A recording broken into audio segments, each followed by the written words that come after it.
Hello. Happy to see you. Yay. Mm, mm. Might look at the other page is say hi with your eyes. Mm.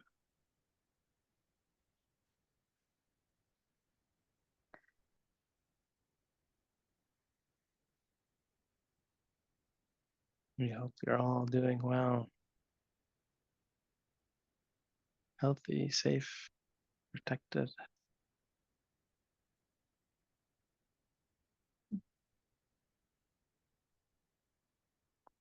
easeful, happy.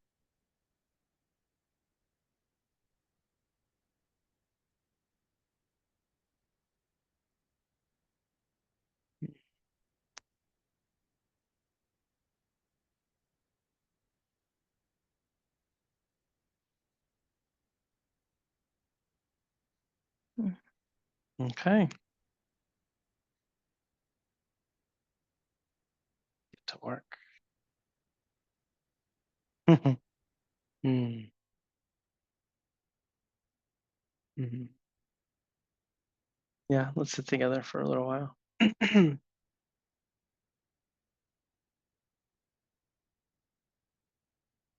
Taking whatever time you need to get settled in a seated posture.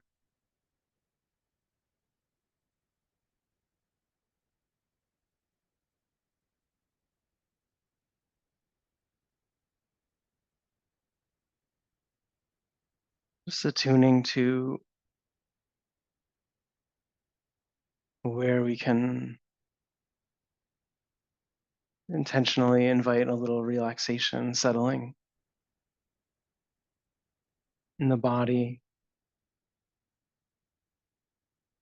hopefully in a way that corresponds to some settling and relaxation in the mind, heart.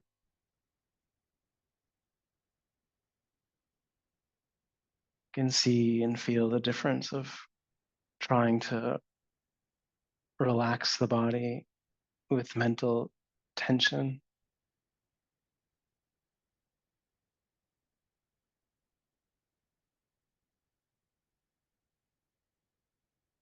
and trying to invite a sense of ease, acceptance, softness in the heart mind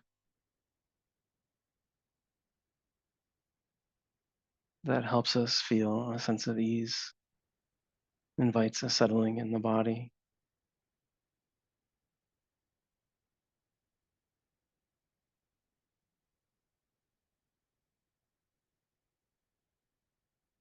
Of course, there are limits to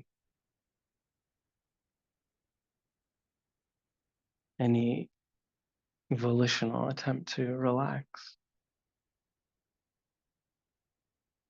But we explore it, we feel into it, noticing the places of tension that persist in the mind or in the body or in the dynamic between the two. Sometimes these places of tension feel like they are keeping us together, keeping us solid, keeping the world together.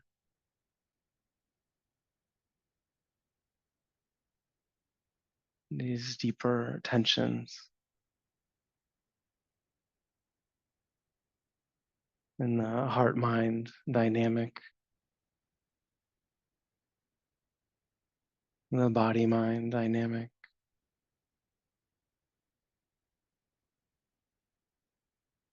We can't just erase or ignore. We take this process of trying to understand, seeing clearly, trusting in the truth of what we observe. pleasant or unpleasant or neutral, things the way we want them to be or not.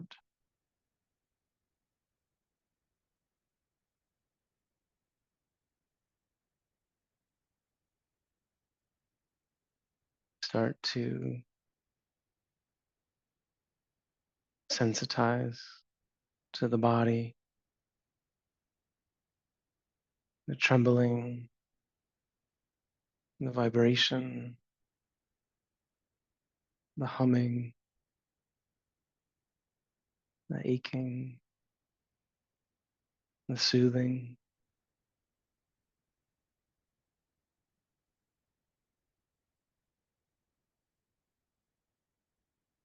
We're sensitive to the response of the heart mind to all these sensations and experiences,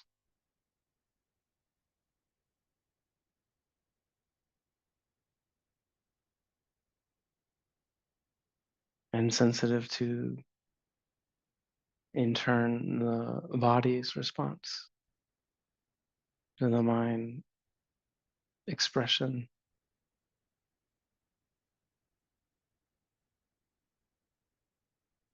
watching it unfold.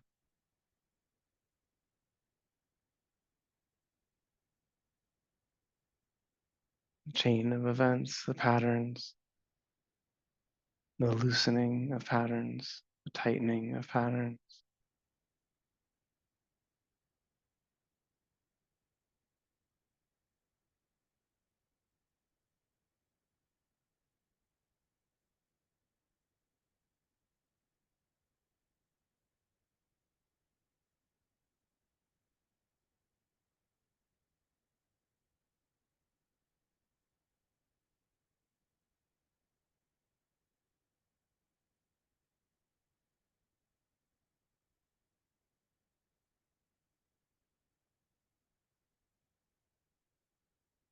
Not worried about the outcome, not worried about final stability, unbinding, gathering our attention with the present moment experiences arising and passing,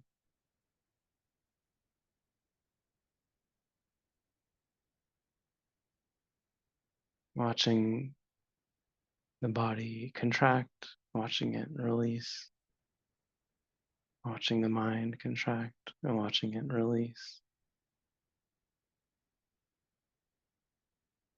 distract, come back, wander,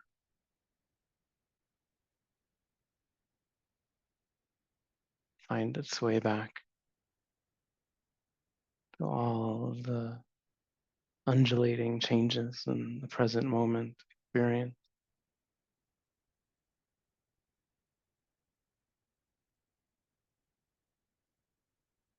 So we receive sounds, aspect of the physical, vibrations, tones, textures at the ear door.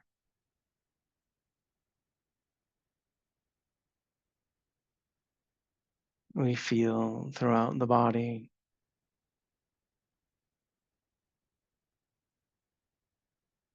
countless forms of sensation,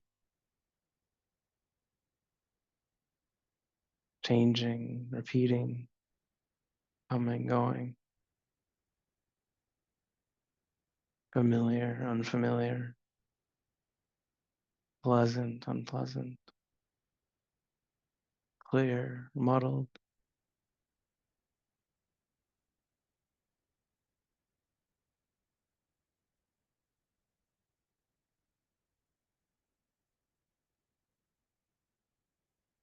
feeling these sensations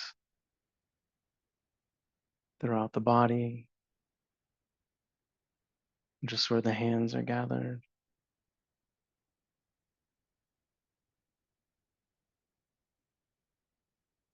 or just in the region of the abdomen, where we notice the rising and falling sensations that come with the breathing.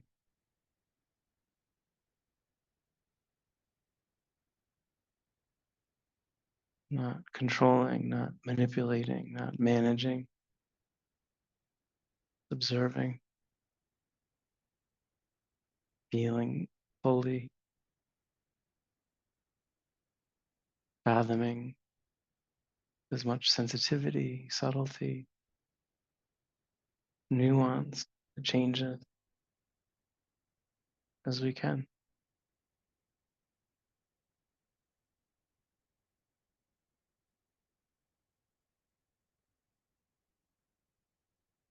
Always moving, always changing. The mind seeks stability in ideas, thoughts, stories about itself, about the world, imaginings.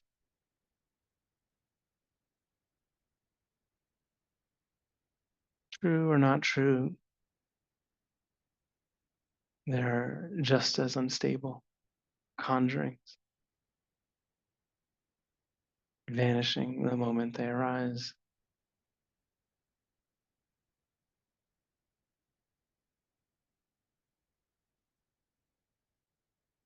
In its anxiety, its worry, longing for safety, the mind can keep conjuring them, rehashing, remembering.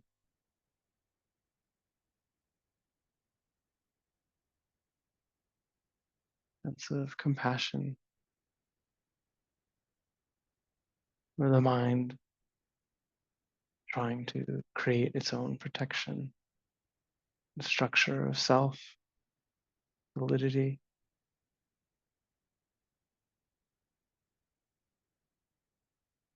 care for the stress underneath that tendency.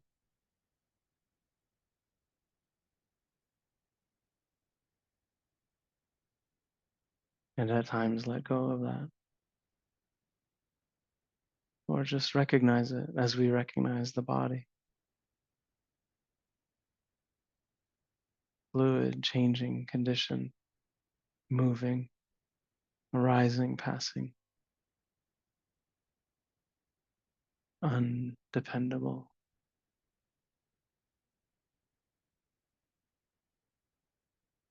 impermanent, disappearing as quickly as it appears.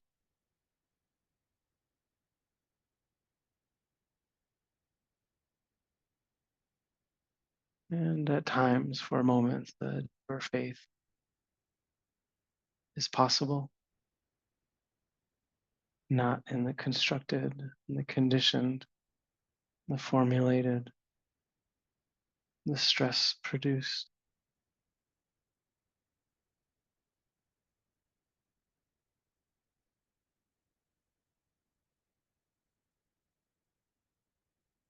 Security and not needing to find safety in that which can never provide it, not threatened by all that is natural, uncontrollable,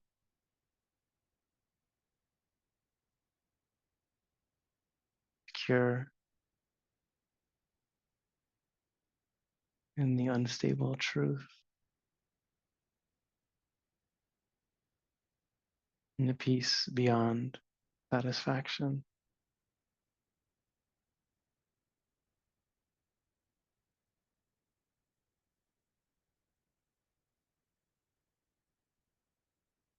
We find our way, moment by moment, little by little, lose our way, come back.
So we do have some time this evening to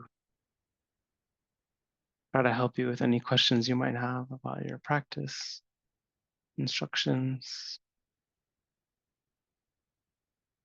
interesting phenomena you are encountering on your path, whatever it might be. Um,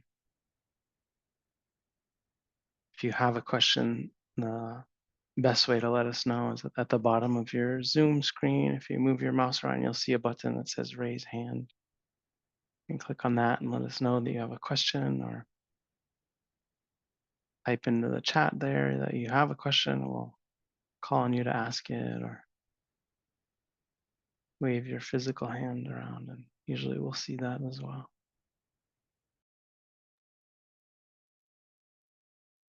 Hold on. Kate, Hi, hello. Kate. Hello. I think I'm reassessing like the relationship with my practice a bit more and more while I'm back home. Um,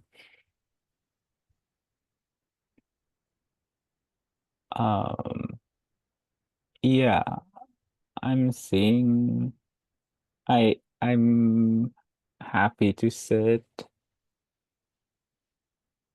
like 45 minutes or so with everybody like every week, but other than that, it's just like it's so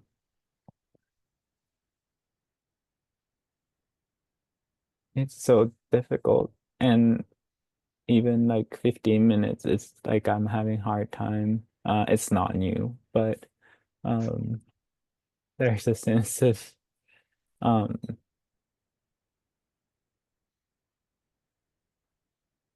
like I can remember to be here like fairly easily, and I like from my own experience, I know it doesn't take that much effort. And sometimes I don't know if there's like I'm just forgetting, or um things are changing. So like it doesn't feel like my attention is not like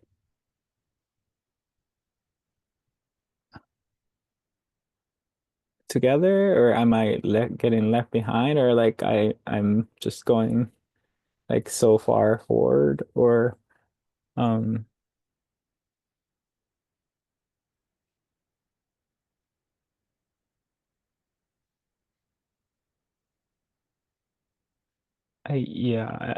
because even now I forgot, and I can bring my attention right now to how I'm like the sensation is speaking, but I forget right away, like, and then I don't know what I'm asking. Um, um, I think it's about impermanence and forgetfulness, and just like discerning what's um and I feel like I easily get drowned and feel the exhaustion, then I just kind of stop practicing. And I think before I would kind of like hammer myself because I get nervous about, oh my God, my practice falling apart and I won't be able to sit and retreat anymore. But then I know that's not true. I've been to like a month retreat, like in this kind of like, in my point of view, wobbly like daily practice, and I can still sit for a month. I know it's okay, but um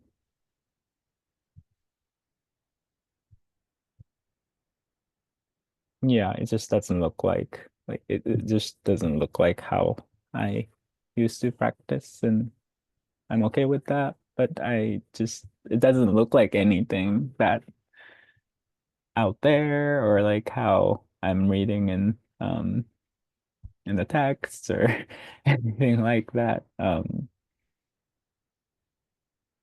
Yeah, I think I'm just needing a little support. I have one thing to say right away, which is you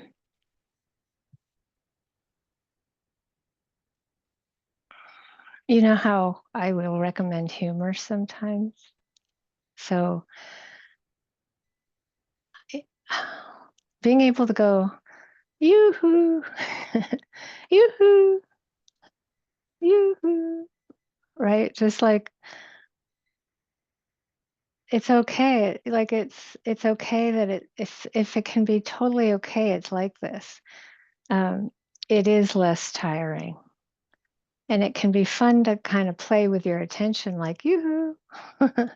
You know, because it's just I don't know if you're tired. Do you feel tired generally? No, I don't Okay. think so. No. No, then it's a kind of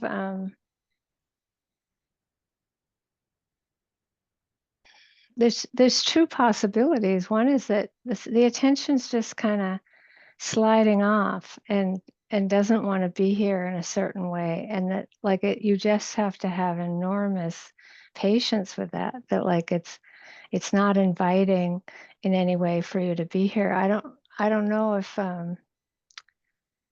one of the Brahma Viharas could help. I'm not saying it's metta or compassion, but sometimes not trying to push Vipassana in this at that point because somehow the attention is sliding. It's just sliding.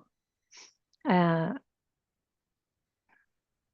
so it's like a landscape that every single possibility of what can happen in the universe, we get to experience. uh, it's like including the Vipassana includes everything, and there's nothing left out. So this is another landscape that we all have to learn how to be okay with. Right. So it's like whatever you can do to, like when I say yoo-hoo, I'm not sure, I'm not saying that's what would be helpful for you. That's what I do because it makes me laugh, right? And it brings some mudita and lightness.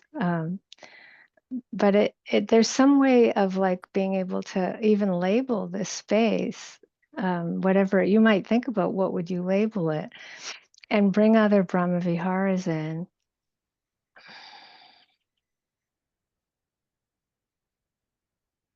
Because ultimately, the other possibility is that things are moving so fast, they do get very blurry.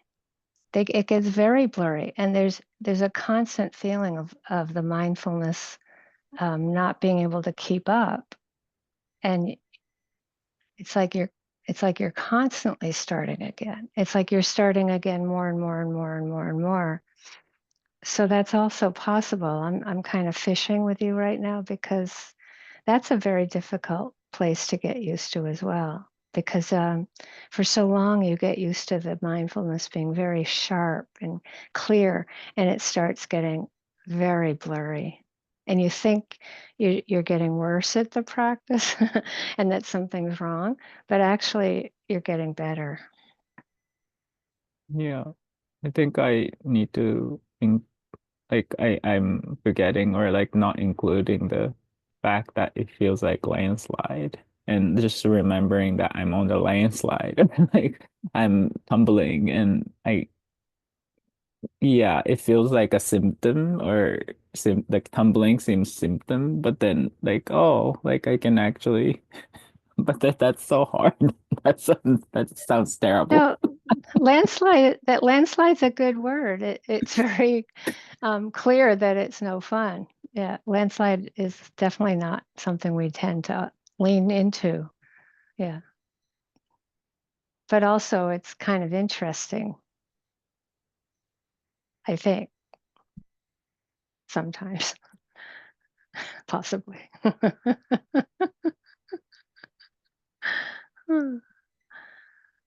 I think that is an interesting question of like, is it interesting or not? You know, I mean, I think that,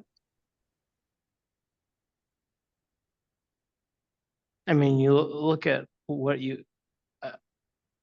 oh, I don't know, was it a month ago when you asked a question before, you know, that you could feel like that felt much more like in a place of kind of more crisis in terms of the, you know, kind of practice and unsettledness. And so it's like it is always just important to kind of,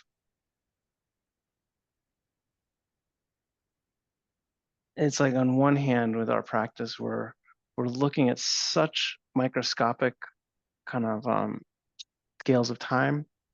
And then on the other hand,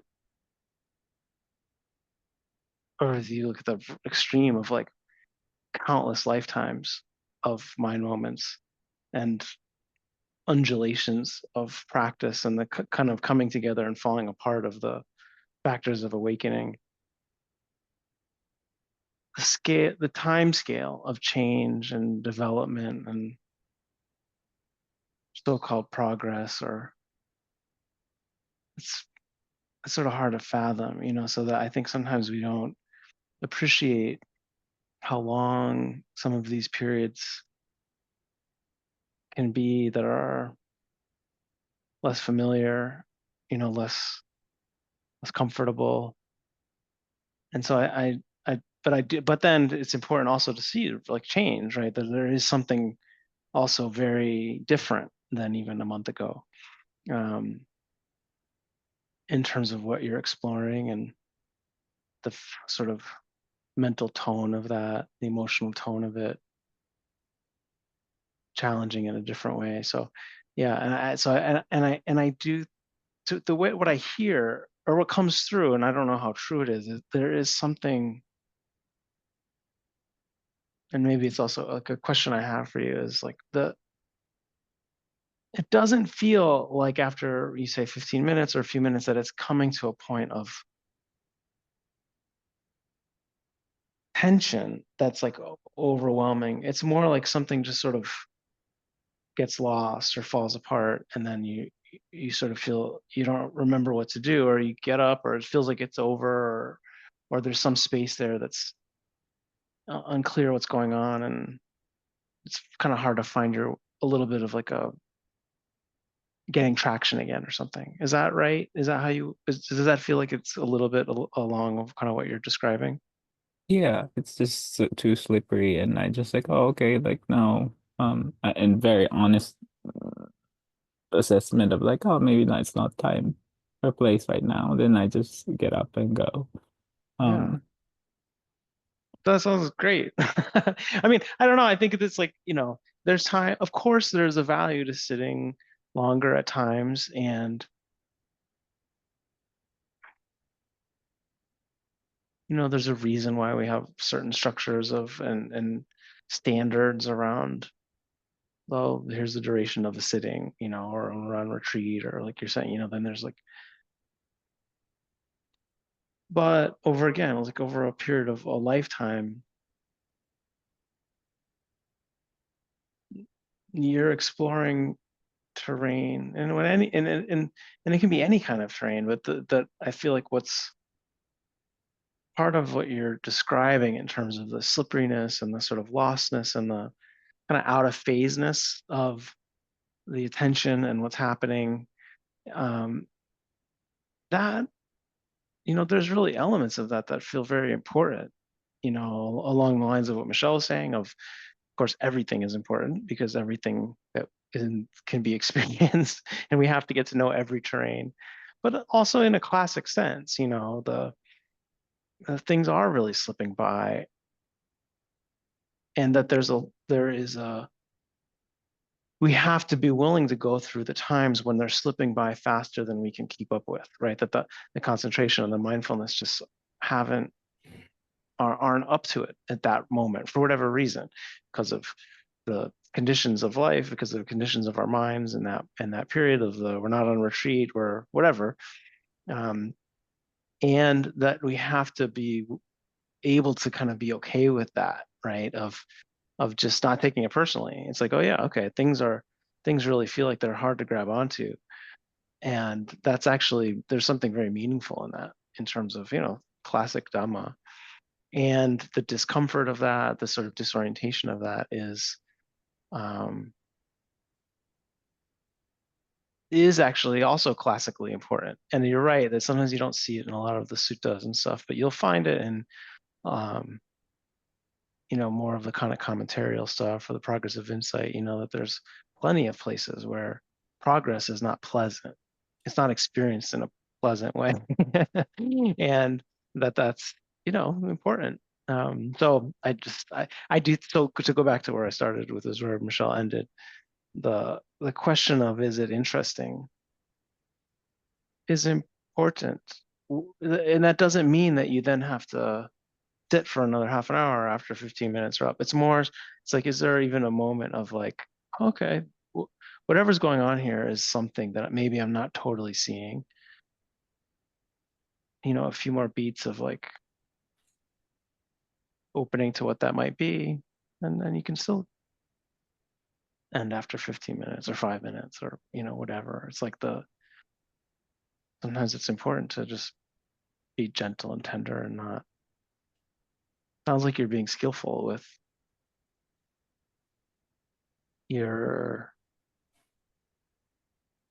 how you're exploring this terrain, and then of course it's going to bring up stuff of like, am I doing this wrong or am I not, like, what does it mean that I can't, that my practice isn't familiar, it doesn't have that sort of the sense of security of what we feel like is our version of good practice, and just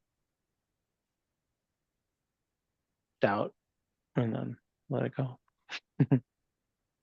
Noting doubt. Doubt. I have one thing that, maybe one or two things to add, which is if we were on retreat right now, like say it was an online retreat, and we would probably have you get up and walk, right? Or go for a walk, or it's like, and it's that I'm starting where Jesse left off, was that gentleness, and it's like motivation. It's if you're accepting what's happening, and the motivation to get up is care and compassion, gentleness, like it's really just softening around the resistance to what's happening.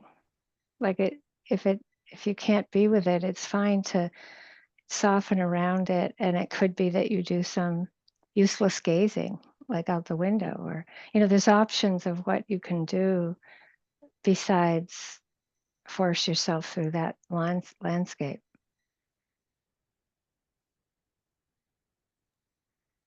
Get a cup of tea, look out the window. I don't know where you're at, where you are right now, so you could go outside and just still be quiet. And just to say too, it's like there's, we can focus so much on the meditation component of the spiritual life and the practice path, which of course is important, and there's like kind of particular skill set and training around that, but just that remembrance that there are times, it's always important, and then particularly, the Mahasi has a whole bunch of stuff around this of like, when you're encountering more and more difficult stuff in your practice, that maybe that's the time to like really put your energy into things that are more around like dana, and helping people, and kind of doing good works, or going on pilgrimage, or there's like the whole range of, or building a pagoda, whatever it might be, this sense of like there there are many aspects to cultivating all these good qualities. It's not just meditating. And so it's also a time to think about like, oh, okay, if you're wanting to sort of shore up your sense of goodness, but also like momentum and movement in our practice, that it is important to realize that there's spiritual development that happens in all kinds of ways.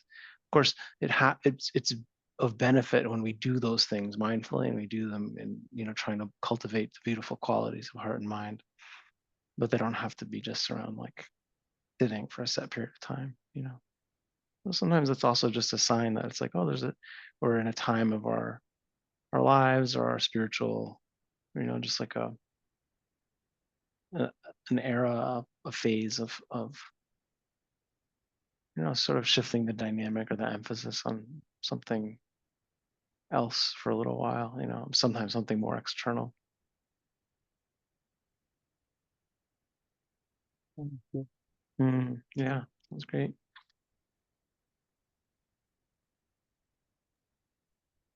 Patience, Um, patience, patience, patience, patience, patience.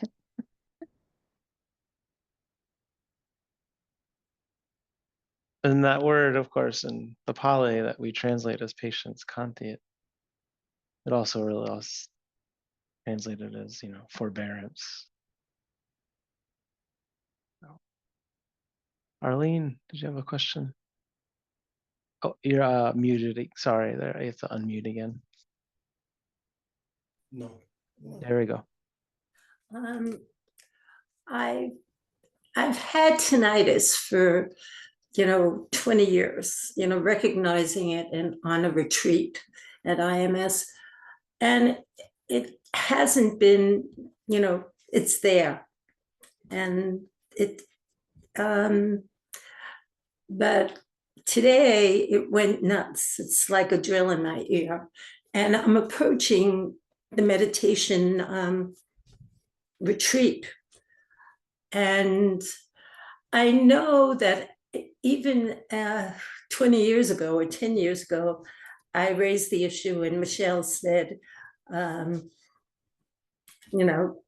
pay attention, to what's happening. And, and I know that I could hear you both saying, well, get up and walk and go and whatever. And even today, when I could have just, I had difficulty doing that. Okay. So, more than I would like a little bit more advice about how to deal with it. It's not that,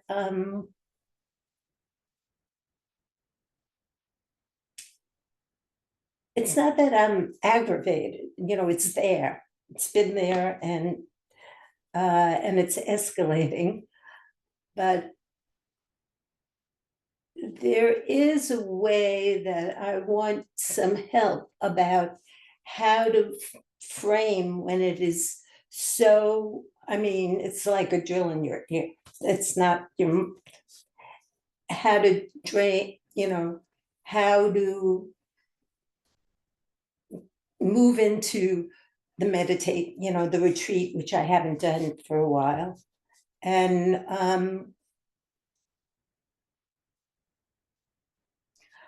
I got up before and I did some walking meditation. And then I went outside and looked at the sky and the trees, and it's quite beautiful where I am. And there's a way that I have a sense, first of all, I'm anticipating Hara for the retreat, I'm anticipating already. Oh, if this is it, how am I going to cope? The second thing is that my tendency is to be a little gentle with myself, but to be judgmental about it. So whatever you and Michele have to say about that.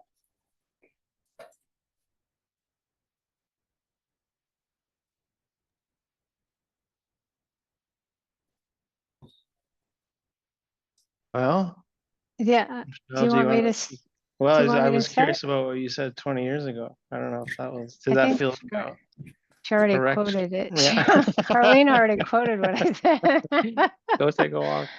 Yeah, well, the idea is that, and I'm going to probably go into that a little more, like technically before we get into the poetic way to deal with it, but technically, most people have bodies that, particularly as they're getting older, have very painful sensations and they become chronic. I'm in another bout of that, so it's a good time for me to be talking because it's like the practice of finding something outside of it, like something neutral, no matter what you have to do. Hold on to a tree for an hour. It doesn't matter. Lay on cement. It's like whatever you need to do to find something.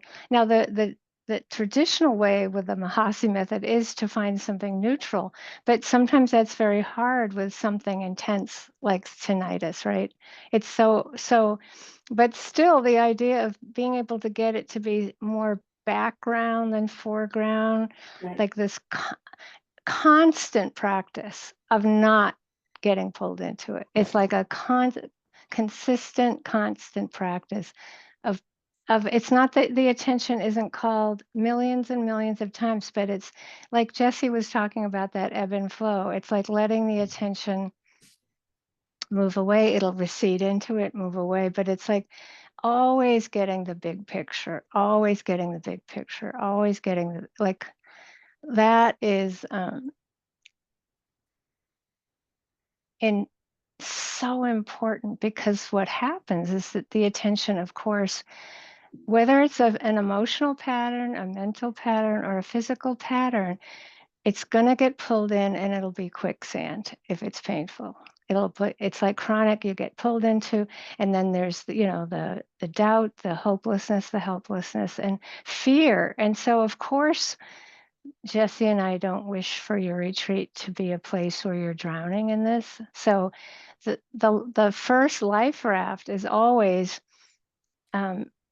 if you're drowning, stop. Like, if you're drowning, stop. If you're drowning, and stop means finding, it doesn't matter if you're sitting, lying, standing, walking, but the idea is that you're finding enough place. It's like a flexibility where you're not getting pulled in,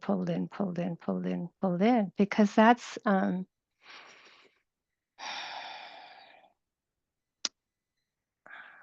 that's everybody's karma. If you have a human body, you're going to have to learn how to do this, right? And especially as you age and get older, it just gets more intense, So that's like that's not the poetic place with it more yet, but I think it's much more that sense of accepting that that's what one needs to do is hard, because it's easier to get pulled in. It's just, and you think that you're doing good work by like accepting what's happening when you're in it, but it isn't. It's good to move away from it. It's always good to move away. So tinnitus is not an easy one because it's so loud and it's so predominant. And even if you're accepting it and moving, ideally one accepts it, moves, accept it, move, but it's it I gets, think I have done that for the 20 years. What's happening is, at least at this time, is it's gotten very prominent right now. I mean, in the last 5 hours. And I kind of notice it, and I'm not sitting and meditating all day long, but there was an element of, well, should I do this tonight? And it was, yes, I was going to do it. And it was, okay, this is here. It's more like, for me, because it's there all the time, and I don't pay attention to it, or I notice that it's there, and it's just like, okay, this is your body, all right, hello and goodbye. But and it's more like,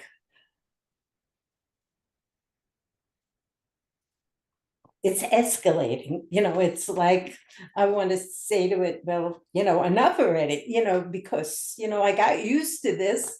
I had my practice, like, and I'm doing it. And now, so it's more like I think I'm angry with my body.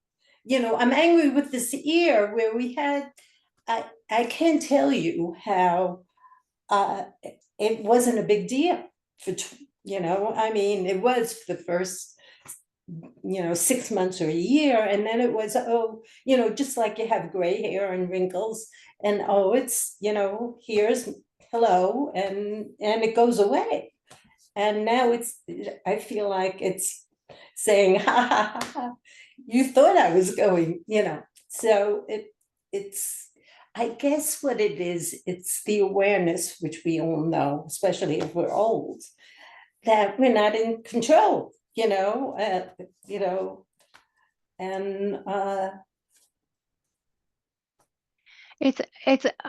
I'm not we're not sugarcoating it. It's like really hard. This is really hard, and getting old a lot of the time means it's going to get worse, right? It like that, right? It gets worse. It's like you're with it and it gets worse. Not all the time. I'm not trying to overdo it. I mean, it's definitely not getting easier for most of us. So if you're lucky enough to be as old as I am. But yeah, of course it's good to get angry at it, right? Like it's however you're feeling about it, because I think there is the sense again of the Brahma Viharas are like a gold mine, right? So that even if you're touching this place, if your hand is compassion, right? Like just like being able to just care about it, like to care about it over and over, care about it, but changing the channel. And I think for me, because my beginning practice was with Larry Rosenberg, and it was definitely an emphasis on Vipassana and being kind is, and it's also my personality, give me a break, being kind. So in the beginning of my practice, I did do, may I be kind, may I be, whatever. And because I was told, in some retreat to do that. And I think maybe doing it, maybe that in the back of my head, I have that there's this piece about being kind. Well, sounds like it might be time to like, okay. I mean, as this gets more intense, I think it's just like, I can't see any other way, but it doesn't have to be kind. It can be caring. It can be looking for things to be grateful for. There's acceptance, but I think the aspect of touch, actually touching it, and then maybe relaxing down into your abdomen or feet, like touching, care, and then down, and then care down, or care here, that it could be that's the medicine. Yeah, it's like, that's really interesting, because so many meditators, when they talk about loving kindness and they go like this, I never I'm gonna be,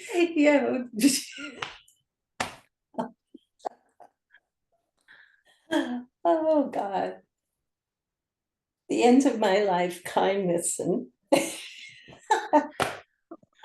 again, I don't know that many people that are getting really old that are having a picnic. I think it's really a lot. I mean, there are a few, but it's a kind of body karma, but no. it's tough, man. And yeah, it's just upping it with the Brahma Vihara that can work for you. But especially, I think I just want to say, it's like, if you've done the practice a long time and you're a good yogi, you're going to hit the purification process. And in this way, it's like, of course, as the body gets worse, the mind is going to have to keep getting liberated. And so here it is, you're being forced to be kind.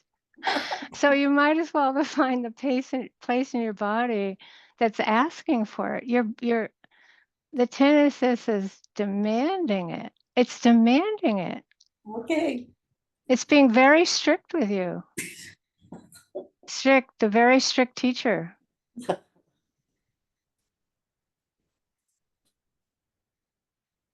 Hmm.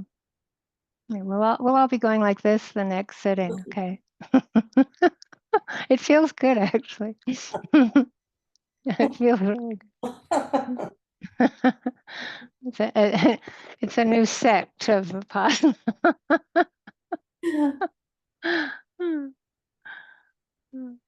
Thank you. I have not done this, but I think for entertainment, sometimes it might be worth, and this is, I know this is going to sound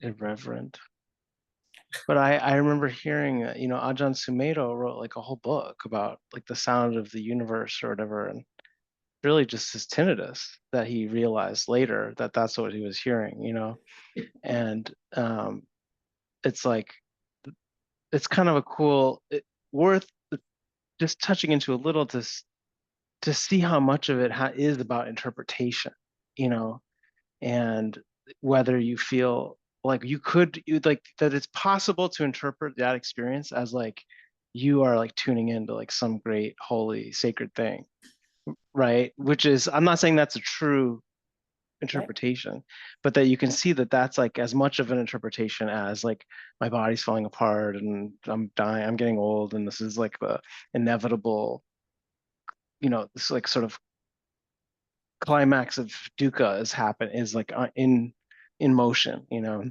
So just to be careful about both sides of the catastrophic or the like idealization of any phenomena that we encounter.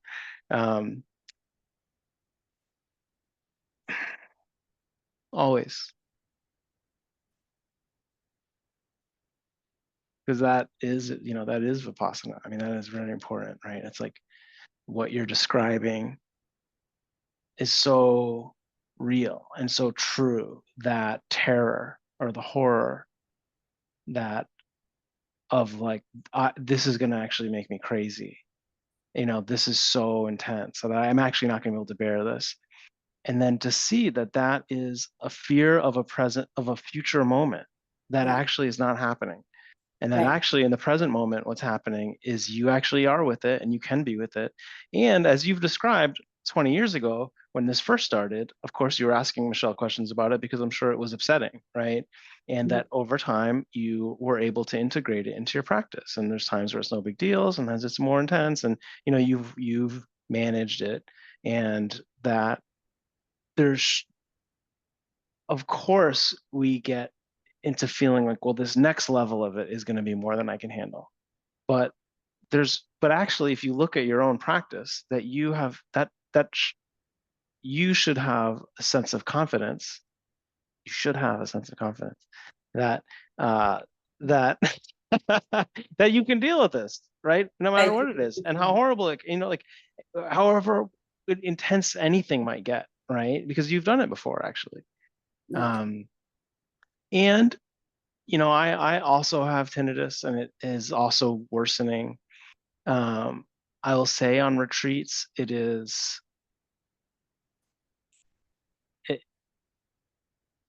sometimes, not every retreat, but there are retreats where there is a sort of pattern of it kind of progressing and getting more and more intense, and that it hits a point of like a lot of intensity, and there's more fear, there's more anxiety, those things sort of arise, and then it's like it keeps going and it just dissipates, you know, whether the sound dissipates or not, the fear, the terror, those things dissipate, and that exactly what you're describing starts to come back into play, which is like there's times where it's in the background, times where it's in the foreground. It's like another phenomena that is there at times, or there most of the time if I try to hear it, and it's not totally consuming all of the time.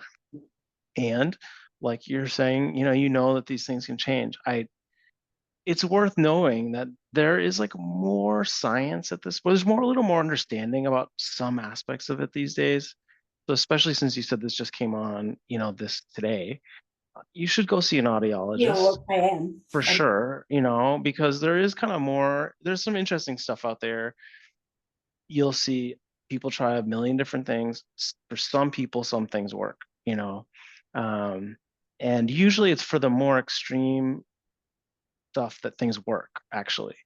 That and the sort of low level background things, they haven't quite figured out exactly what's the mechanism seems to be a little different, you know, that there really are different mechanisms for what's called tinnitus or whatever, you know, so that it actually is like a range of physiological, neurological things that are at play, that can be at play. So anyway, it's definitely worth doing that.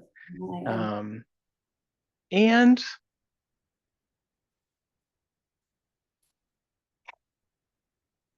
you know, it's like there is something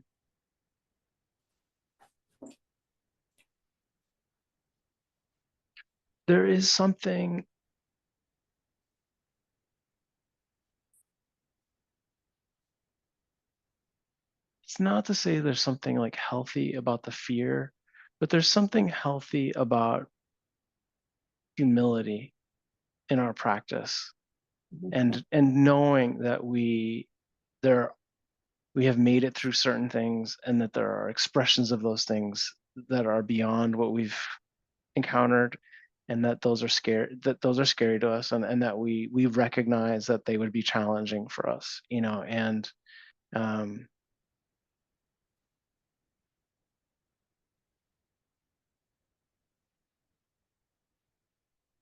I've always, you know, since I was a kid, I've had asthma countless times in emergency rooms, and you know, throughout my life. And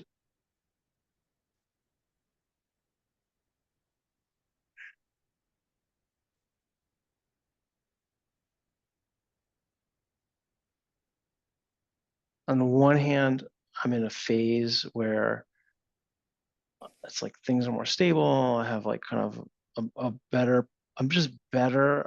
There's better medicine, and I have better guidance in terms of like management, and you know, it feels much more stable. And then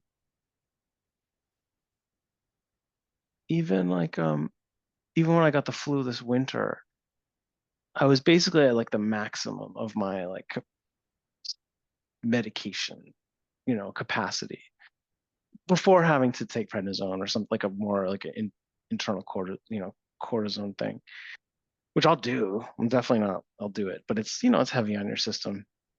And it was like, just again, of course, these are deep, uh,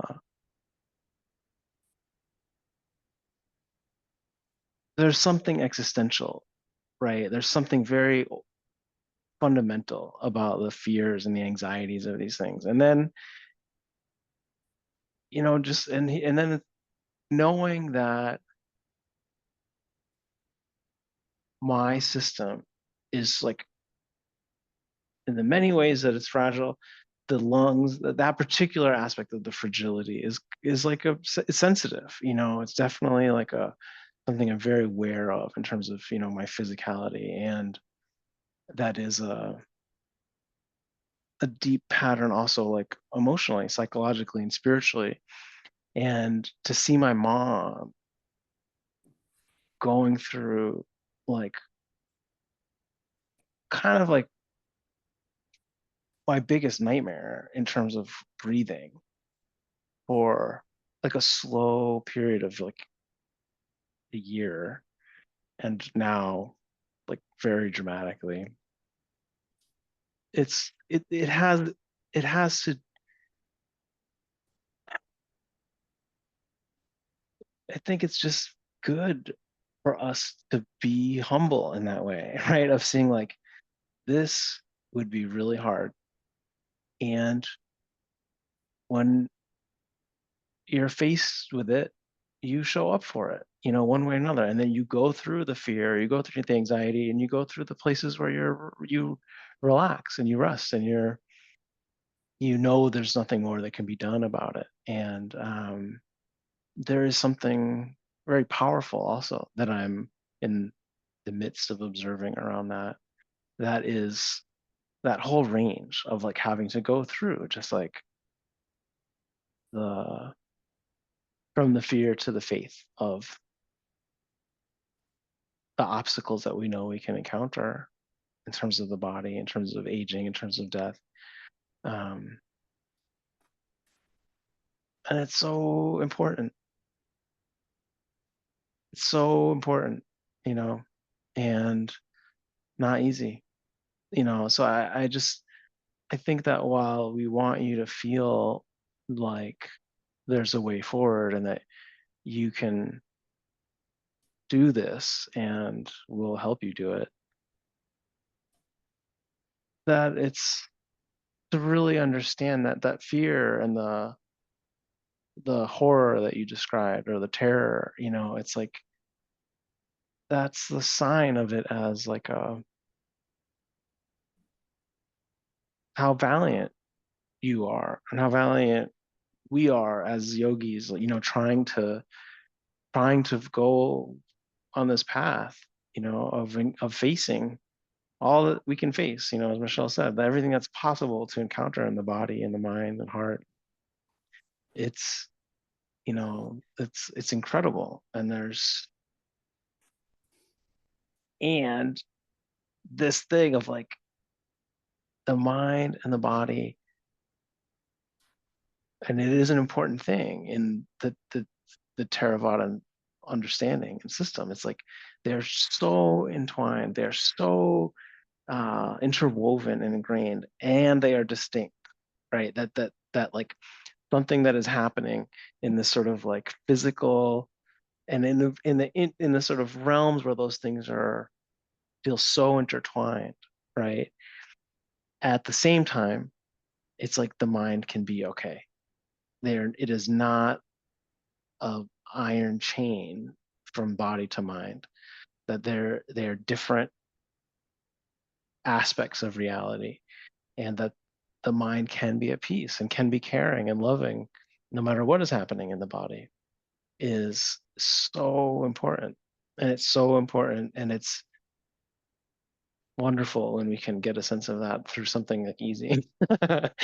and it can be very powerful, the ways that we get to that when something's harder, and just like it's like we take our time, just as all of the tricks that we may have up our sleeves, of foreground, background, take a walk, do whatever, listen to actual noises, listen to actual sounds, the birds or the wind, or sometimes that is a way of like just training the mind, and again, there's all this, white noise, brown noise, And gray noise, having pink noise. you, There's like all these different noises you can listen to at times. Some people find help. and having you and Michele. And this guy here, I'm punching Yeah. because I interrupt. That's great. Yeah. Thanks, Arlene. Yeah. Anne, did you have a question?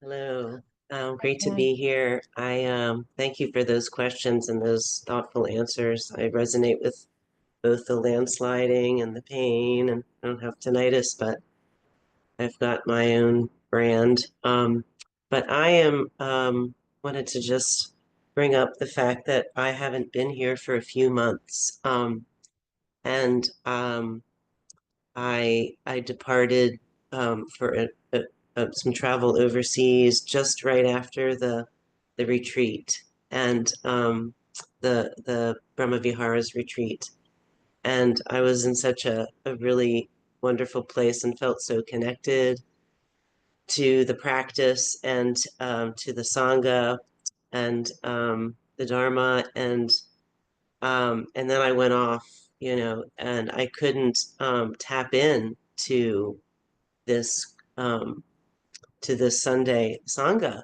because it was 4 a.m. for me. And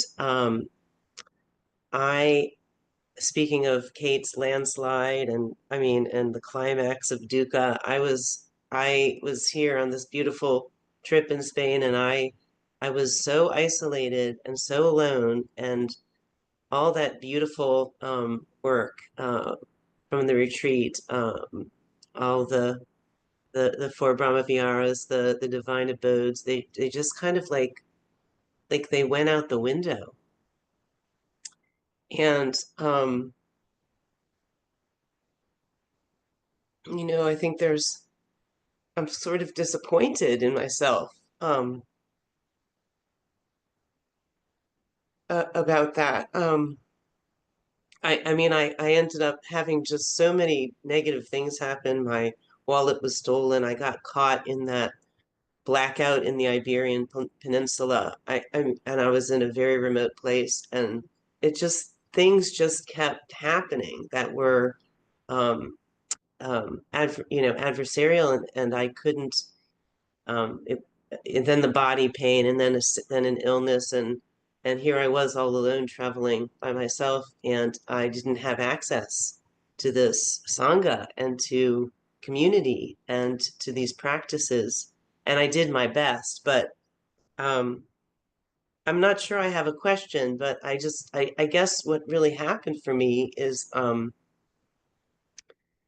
I learned how important this is by the absence of it, because I keep asking myself, why did I take that trip? What was the purpose of all that? And I beat myself up a little bit about the decision to go, and part of me, the wise part of me, I think, comes back and says, maybe I was meant to learn from the absence of what was important. What was important. So and I think, Jesse, in your leading of the meditation today, I think you ended with the last couple of lines were like, and you stray from the path, and then you come back, and then your meditation guidance stopped, and I was like, that was just like meant for me. So I really think mainly I just want to thank you, and say that I'm recommitting to how important this is.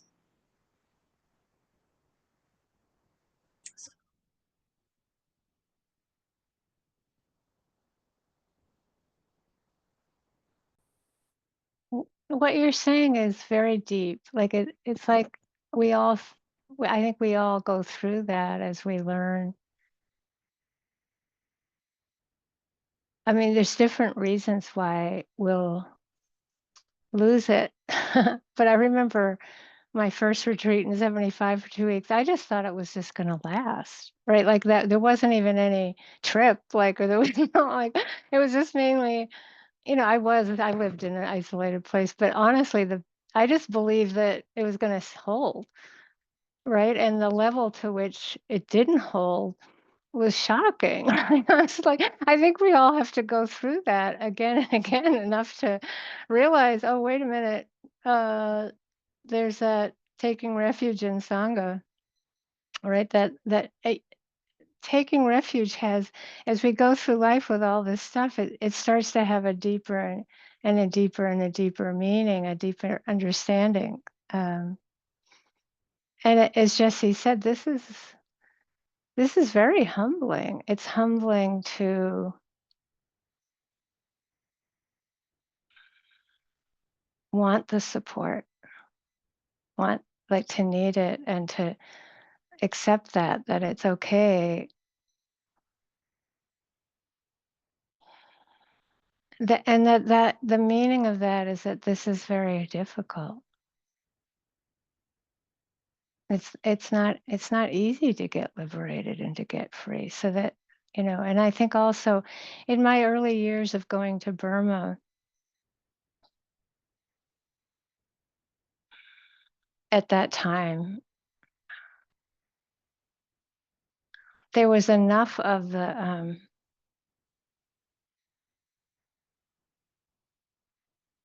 it's like an ambiance or a fragrance of the Dhamma was so deep, and the Sangha, there was such a infusion of that even in the air you would breathe there around Chasma Monastery and Sagaing. and coming back to the States would feel like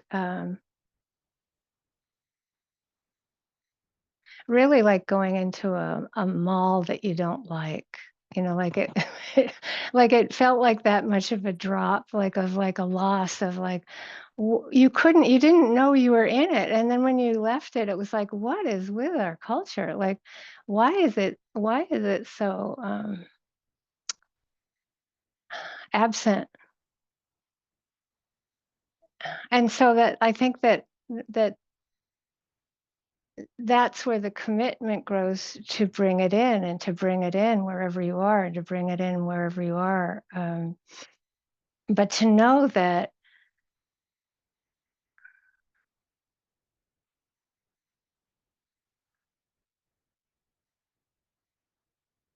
well, like what the Buddha said, that 100% of the holy life is spiritual friendship. 100%.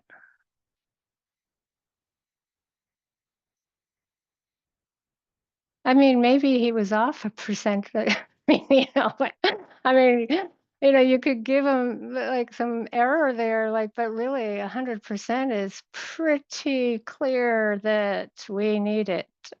Yeah.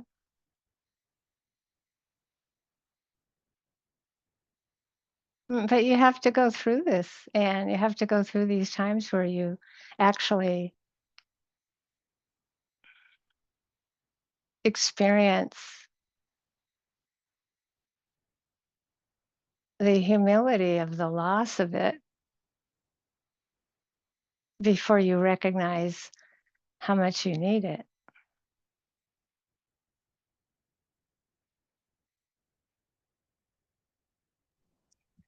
Yeah, there was just an incredible vulnerability that I was feeling. And in kind of reverse way, I was getting all the news of what was happening back in my city in Washington, DC, and I was absent for it. So then there was that added kind of um, survivor guilt thing happening, and what was I doing romping around, Spain. It just felt incongruous, and I ended up coming home a month early.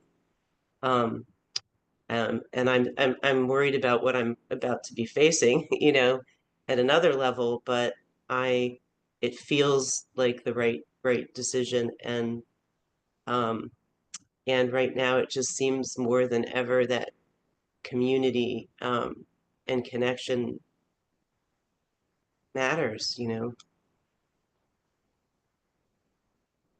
So It's very powerful. I mean, the whole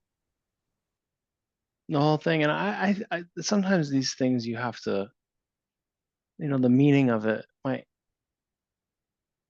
might be a few years before you sort of have a sense of where that month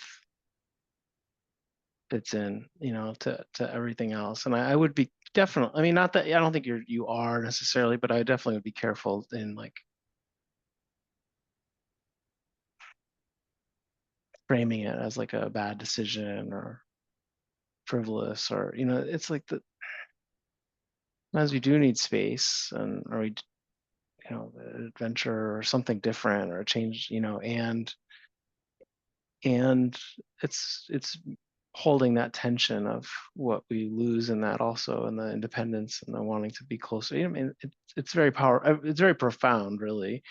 And so, yeah, I think you're still in the midst of that, right? I mean, if you're only halfway through the month that you would be away and you're here, and how you take advantage of the connection and the sense of community and the sense of the structure that provides, is great. And then you may also encounter the things that are challenging that you are kind of, also whether you see why you wanted some space or something different, so to be careful about judging it too much. I think it's really moving. Yeah. That sense of in independence and community support in our practice and spiritual friendship of all kinds. Beautiful, you know, and to be careful about judging your own sense, your interpretation that you weren't able to hold those things on your own. You know, I think just as Michelle's saying, you know, you can't overestimate that the structure of the retreat container itself is a big part of what keeps that momentum and the kind of coherence of that feeling together. And at the ending of a retreat, you know, it doesn't full-time, part-time, weekends, I mean, however, you know, the different ways that anyone might have been involved, there's something there that's very powerful. And the loss of that is actually, you may have gone through something, no matter where you were, right? A sense of kind of collapse of that, and how hard it is to just integrate after a long period like that, you know. And as Michelle's saying, that's actually that's part of it. That, you know, it's part of why it's also important that we don't get attached to the concentration, you know. I mean, and really, it's technically that's actually a big part of what's going on, you know.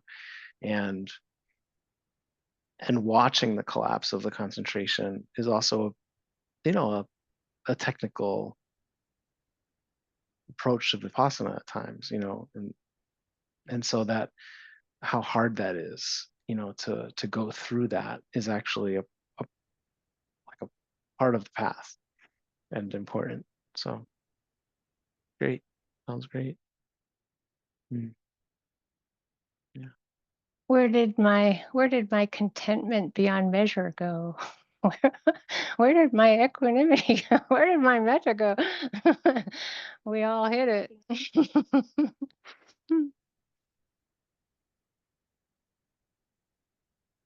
I know this isn't what you just said, but when you hit it, someone I know who just went to Spain for a while, we were commiserating on our disappointment with the food, and he said, "Where do they hide all the vegetables?" Right. Well, there was that too. I The asked. green stuff. I mean, living on wine and tapas was, you know, like Yeah, lots of ham. real burden, Yes, you know. right. But I got through it. You You know. got through that part, yeah. David. Thanks. I don't really have a question. I wanted to provide an update and give a word of gratitude. Last Monday, Divine, my wife, and I had an interview with the U.S. Customs and Immigration regarding her immigration status and application for green card. The interview, which was more like an interrogation, went very well, and she was granted the green card. So I want to thank all of you, Jesse, Michelle, and everyone in the Sangha, for holding us in your hearts and thoughts and prayers. Thank you. We couldn't have done it without you.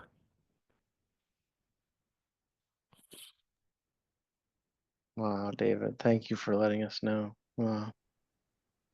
That's a really big deal. It's like a big deal. That's wonderful. Hallelujah. Great mudita. Wonderful.